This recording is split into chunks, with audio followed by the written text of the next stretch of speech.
ನೋಡಿ, ಅಶ್ಲೀಲ ಮೆಸೇಜ್ ಅಂತ ಹೇಳಿದ್ರೆ ಈಗ ಸೋಷಿಯಲ್ ಮೀಡಿಯಾ ಪ್ಲ್ಯಾಟ್ಫಾರ್ಮ್ ಬೇರೆ ಬೇರೆ ಥರದ್ದಿದೆ. ಇನ್ಸ್ಟಾಗ್ರಾಮಲ್ಲಿ ಮೆಸೇಜ್ ಇದೆ, ಫೇಸ್ಬುಕ್ ಮೆಸೆಂಜರ್ ಇದೆ, ಮತ್ತು ವಾಟ್ಸಪ್ ಮೆಸೇಜ್ ಇದೆ.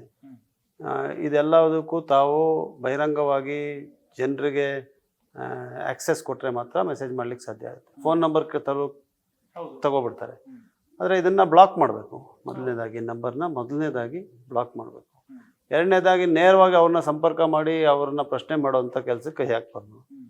ನೇರವಾಗಿ ಪೊಲೀಸ್ ಹತ್ರ ಹೋಗಿ ದೂರನ್ನು ಕೊಟ್ಟು, ಯಾರೋ ಕೀಟ್ಲೆಗಳು ಮಾಡ್ತಾಯಿದ್ರೆ, ಹುಡುಗರು ಮಾಡ್ತಾರೆ, ಸಣ್ಣ ಸಣ್ಣ ಹುಡುಗರು ಸಣ್ಣ ಹುಡುಗಿರು ಮಾಡ್ತಾಯಿದ್ರೆ ಅದಕ್ಕೆ ತಕ್ಕಂಥ ಕ್ರಮ ಪೊಲೀಸ್ ಜರುಗಿಸಿ ಅಲ್ಲಿಗೆ ನಿಲ್ಲಿಸ್ತಾರೆ.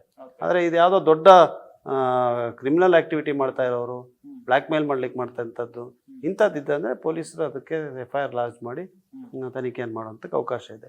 ಬಟ್ ಈ ರೇಣುಕಾಸ್ವಾಮಿ ಪ್ರಕರಣದಿಂದ ಒಂದು ಏನು ಸ್ಪಷ್ಟವಾಗಿ ಜನರು ತಿಳ್ಕೊಬೇಕು ಅಂತ ಹೇಳಿದ್ರೆ, ನಾವೇ ನ್ಯಾಯ ಕೊಡ್ತೀವಿ ಅಂತ ಹೋಗ್ಬಾರ್ದು ಯಾವ ಕಾರಣಕ್ಕೂ. ಒಂದು.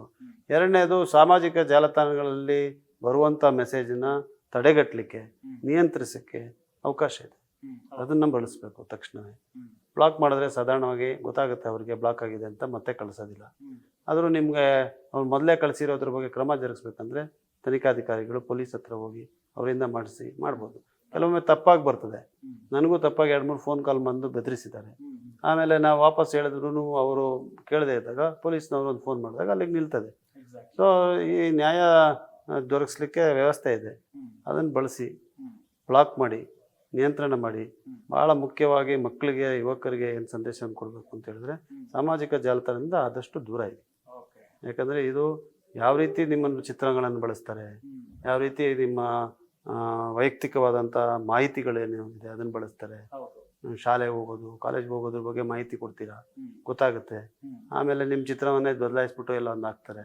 ಆದ್ದರಿಂದ ಇದಕ್ಕೆ ಅವಕಾಶಗಳು ಕೊಡಬೇಡಿ.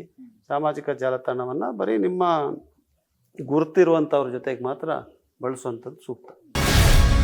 ಗ್ಯಾರಂಟಿ ನ್ಯೂಸ್, ಸುದ್ದಿ ಖಚಿತ, ನ್ಯಾಯ ನಿಶ್ಚಿತ.